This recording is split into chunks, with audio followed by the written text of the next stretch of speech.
That grinding in your knee isn't just a sound, it's a warning. Inside your joint, a silent war is being waged against your cartilage. You've seen the bottles, the promises of a miracle pill called glucosamine. But the truth is far more terrifying. According to Harvard Health, the case for it protecting your joints or slowing arthritis is shockingly weak. What you've been told is a rescue mission. Might just be a deception. The story begins with a promise of relief. Early guidelines from medical bodies like EULAR gave it a top-tier evidence rating. They saw small but real improvements in pain and function. Patients taking 1,500 milligrams of glucosamine sulfate daily reported feeling better. It became the go-to recommendation. But then, the story started to unravel. A massive 2022 analysis found no convincing evidence of a major benefit for pain. The promise was starting to look like a ghost. Pain is one thing. But the real claim was structural repair, rebuilding the cushion in your knee. This is where the story turns dark. The evidence for slowing cartilage loss is, frankly, a mess. The famous GAIT trial found no significant effect. We're talking about the physical space in your joint, the gap that keeps your bones from grinding together. Glucosamine was supposed to protect it, but the data shows it barely made a difference.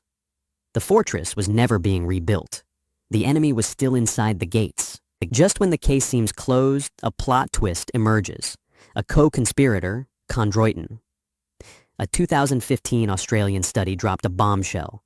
Glucosamine alone did nothing for cartilage loss. But combined with chondroitin, it actually worked. It reduced joint space narrowing. In the lab, this power couple was shown to be superior at fighting inflammation in cartilage cells. It seems glucosamine might be a soldier that's useless on its own, but needs an ally to even stand a chance. So, is the combination the secret? Not so fast. The plot thickens. One trial had to be stopped early. Why? Because the glucosamine and chondroitin group was doing worse than the placebo. Their symptoms were actually aggravated. It's a shocking reversal. Meanwhile, studies on elite athletes using high doses showed it might help prevent damage in the first place by lowering cartilage breakdown markers. It's a paradox. A potential protector for the healthy, but a potential risk for the afflicted. The hero of one story is the villain of another. The verdict is in, but the jury is hung. Respected bodies like ORZ say, try it, but stop if it doesn't work in 6 months.